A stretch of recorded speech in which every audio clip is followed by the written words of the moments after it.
Hello, hello, hello there. Happy Monday. My name is Angie, and you are watching Tutu's Crafty Creations. In today's video, I am bringing you a Kirkland's Hello Fall wall decor sign. I hope you enjoy what you see today. And if you are currently a subscriber, thank you for subscribing. And if you have not subscribed yet, please do consider subscribing. Make sure you hit that bell so you get notified each and every time I upload a new video. Share, please share so more people can see my crafty designs and my work. And with that being said, let's go ahead and get on in today's video. Okay, you guys, so here's Kirkland's version for $39.99. Today's project, we will be using this scarecrow sign, which cost me $1 from the Dollar Tree. We are using some Waverly plaster and mineral chalk paints. Mineral is going to be for the letters of my words, and the plaster will be for the base of the sign. Here we have some pumpkin Waverly chalk paint and some oak stain I believe that's walnut stain for 32 of the dangle blocks. These dangle blocks come in a pack of 36 from the Dollar Tree, so there we have $2. And here is some spiced berry from Apple Barrel and some pavement from Apple Barrel. Pavement will be used for the shiplap lines. So let's go ahead and start. Oh, first of all, the pumpkin, the star of the project in my opinion. And here we have some wired jute cord. And I will be using some little berries off of this berry pick from the Dollar Tree. Jute cord, I don't remember if I just said it or not, but it is also from the Dollar Tree. I will be using some wood patch that I purchased from Home Depot for my pumpkin and from the little holes that the staples leave in the scarecrow sign. And then some jute cord. So I believe here we're going to go ahead and get started after I change my music. I tend to listen to music when I do my crafts. Gets me a little upbeat, and I can move around and dance a little. Crazy stuff. Okay, and so then here are the stencils that I'm going to use. These stencils were purchased from the Dollar General. I think they were $2.99 or $3.99. And these stencils here I purchased from the Michaels for my granddaughter's third birthday, and I made a little banner for her, but so I'm using those for this project. And now it is time to get in and disassemble this little guy. Tear off the welcome sign, tear off the cord, and clean up the sides of the scarecrow sign so there's nothing hanging over. Sand that up, make sure we're good. And this is some craft paper that I purchased from the Dollar Tree. I like to have a finished look on my crafts, so that is what I do here. I measure that out, cut it off, grab my glue stick, and proceed to use that to get this adhered to my sign. I like the glue stick because it's good old-fashioned and it works, and it's not a big mess. And here I use the DAP to, as I said, fix the patch, the holes in my sign and the pumpkin. Gosh, girl, spit it out already. All right, so here I proceed to start doing these 32 dangle blocks, and I got smart and did grab 3 at a time and just put a little layer on all those. I did not do the back side of these because they will be adhered to the sign, so you won't even see them. And just about finished with these blocks, so we get to move on. They weren't too bad of a struggle, it's minutes jingle blocks. It's a little time consuming when you have so many of them. You could probably use a dowel rod if you wanted to. Square one. I think you can get those at Hobby Lobby. And possibly maybe Joanne. I don't know if I've seen them there or not, or if I've even looked. But here we are sanding off that wood patch. Make sure it's nice and smooth. Oh, and notice that there's little holes left in this pumpkin. So I go ahead and grab my popsicle stick. And you guys, I use a popsicle stick here because it's cleaner. Don't get that all over my fingers.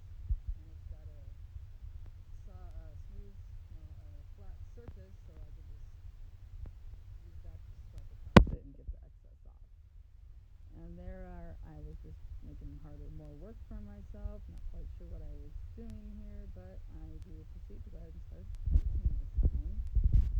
I don't know if you guys know this or not, but when you paint these signs, they have a tendency to bow until they are dry. So you want to make sure that you let that dry nice and good before you continue to proceed with your project. It'd be hard to make the signs and put your stencils on there with a bowing project. Alright, so I had it painted, it's all dried, it's nice and flat, and I go ahead and proceed to try to get these Jenga blocks on my sign the way that they're all going to fit nice and neat. I did not measure these out before I put the stain on them, and thankfully I didn't, because I would have even made myself more work for myself at that point. So I am getting the last little edge on one of these Jenga blocks because I needed 4. There will be 4 exposed edges. You want to make sure that you get those stained as well. And you have white spots hanging off the corners of your sign. I suppose if you intended to do that, you might like do a one stained, one not stained. I don't know. So just line these guys up and take that top piece, I believe, yeah, and measure that up to get the bottom section. Use my handy dandy little miter box here. These Jenga blocks were actually pretty easy to saw through. I was quite surprised. Just gotta watch your fingers. And sand up the edges, make sure it's nice and smooth, no roughness. Get these guys nice and tightly lined up so I can measure the space that I'm going to need the little side piece for. Get that measured. Get that one out, get the little sawdust off there.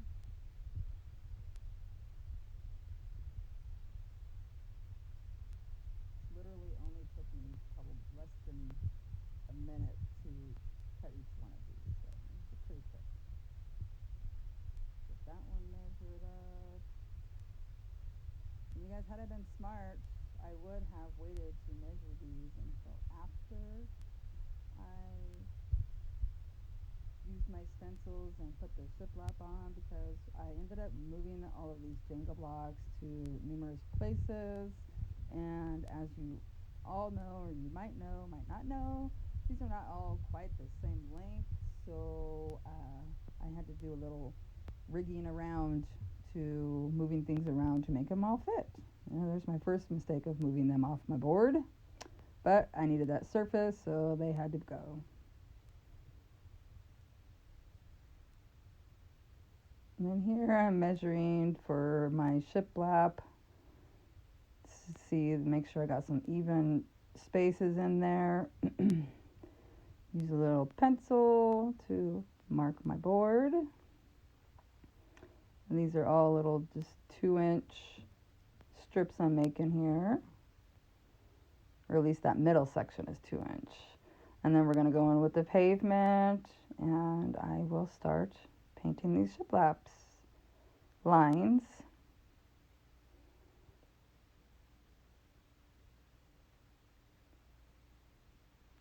This here was a little tedious too, so I did delete quite a bit of this video, this part of this for you guys, so you don't have to watch me do all that. Okay, and on to the pumpkin I went. Get this girl all nice and orangey. And chalk paint, if you are trying to blend your colors, it works better if you put a little bit of extra chalk paint on there to get a nice good blend when you add that darker color in, as I'm doing here. Again, this is the spiced berry. I really love the color that this gave my pumpkin.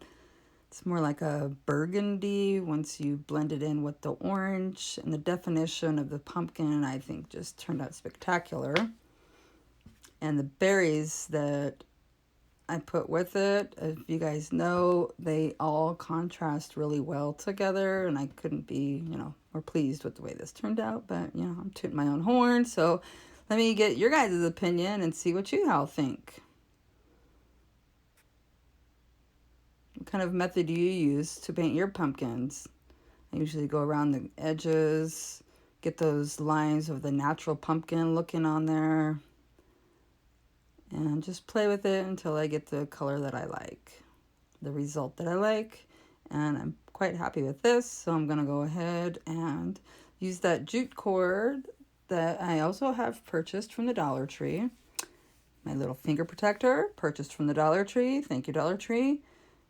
It hurts when you burn yourself with that hot glue. And so I go around and glue in a couple little spots because the cord has a tendency of wanting to move because it's a little rounded. So a little bit at a time, little hot glue at a time, and get that last bit secured onto the back. Make sure you use your finger protector and cut that sucker off. Okay, on to the berries. I really like these berries. They're so cute. And I really just think they made this sign.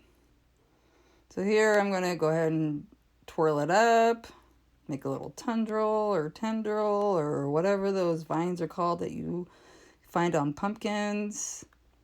And here I'm just playing with it and seeing which side it's going to work best on. And here I look like, oh, maybe I'll go with that side. And as you'll see, I end up gluing it on to the other side. That did look really cute like that though. But anyway, so off to the stencils. And for my stencil lettering, a reminder, I'm using the Waverly mineral chalk paint. I wanted this to be a more tony kind of, I don't know, toner version, I guess. Lack of better words. And to use for my stenciling, you guys, I'm going to be using a little piece of a makeup brush, which I've learned that works much better than using the stencil brushes in my opinion. You don't need a whole lot on that little makeup brush. In fact, you don't really want a whole lot on that makeup brush because it will bleed through. So less is more. Put one little coat on. Start from top to bottom, bottom to top, left to right, whichever suits you best. But just don't put a whole lot of the chalk paint on your makeup sponge or it will bleed. A tip that I've learned along the way. Okay, on to my E. Being sure that I make sure everything's lined up correctly. Not covering one letter up with another letter, because that's disastrous and that would be hard to come back from. But most of us could probably fix it. Okay, and I do take my little heat gun and dry in between there. This heat gun has been a savior for a lot of my projects for me. I was using a hair dryer and I found my heat gun that I've purchased from Michael's in an embossing kit. Gosh, I don't know, probably 4 years ago. Never opened it. And I was looking through my craft supplies for some scrapbook paper and realized that I had that box. And I pulled the box out and I was like, oh my goodness, I have a heat gun. Yay, I can mark that off my list of things to purchase. So, okay, on we go here. And as you see, I told you I don't think I recorded the part where I glued the pumpkin on. Not that you needed to see that, but I did use the glue gun for that. And down I go with the first L, making sure to go from the top to the bottom. Just using a little bit of that chalk paint. Because it's a mineral, it's not a very dark color. The pavement on my shiplap lines sticks out, so you gotta make sure to go over it a couple times before it's covered correctly, or it has good coverage. And here I am down to my last L, and got smart, decided to use the blue painter's tape purchased from the Dollar Tree, so I didn't have to hold on to this stencil, because I'd rather have free hands to make sure I get nice crisp lines on my L. And away we go. Starting off at the top, work your way down to the bottom, just getting a little bit of a chalk paint on there.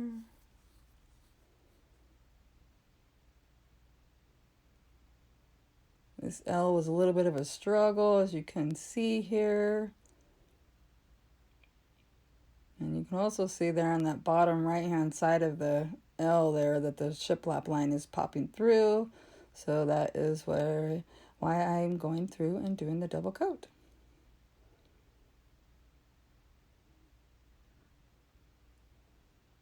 And I'm just about got that. Going to go ahead and rip that off. And yay, voila, I think she's so cute. Simple but cute. And here, you guys, I decide that pavement is a little too dark for me, so I go ahead and take some of this plaster chalk paint and use the stencil brush that I got from the Dollar Tree to, well, it reminds me more of a chippy brush, the tip of it, so that's what I was using it as. The stencils that I have used in my projects have all been with makeup brushes, so I'll have to try one of these stencil brushes to stencil and see how it works out. What do you guys use? Do you use makeup brushes, or not makeup brushes, but makeup sponges, or do you use stencil brushes? And if you use stencil brushes, do you have a good method you could suggest? I think I've seen people use Mod Podge to go over it. I forget. I have to watch more videos. Okay, so just about got her finished up the way I want her. And I believe here is where we start to assemble my Jenga blocks onto the sign. This here, you guys, is where you should have, or I should have. So if you do decide you want to make my sign here, I would go ahead and wait until this part before you cut those Jenga blocks up. Because it was a little bit of struggle. That was a little short. Couldn't figure out why. I didn't realize till later is because they're not all the same size. So I should have waited, like I said. But I did manage, and down here this is too wide, and so I was like, oh my gosh, what happened here? And I end up figuring out how to get them nice and cohesive around the border. So the glue right there that I'm using is some Rapid Fuse. I really like to use this Rapid Fuse by DAP because it, for me, I like it better than glue stick. I mean, not glue stick, but the hot glue gun, because hot glue guns, they tend to leave a thickness in there, a gap in there. It doesn't get a good seal, and I like to have good seals on my projects.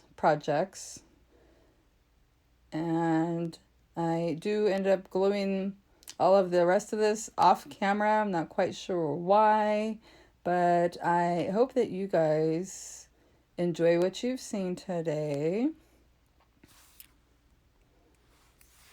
And if you're a subscriber, thank you so much for subscribing. I really appreciate it. Crafting is so fun for me and relaxing, and it is something that gives me great joy. Again, thank you guys. If you haven't subscribed, please don't forget to subscribe and make sure you hit that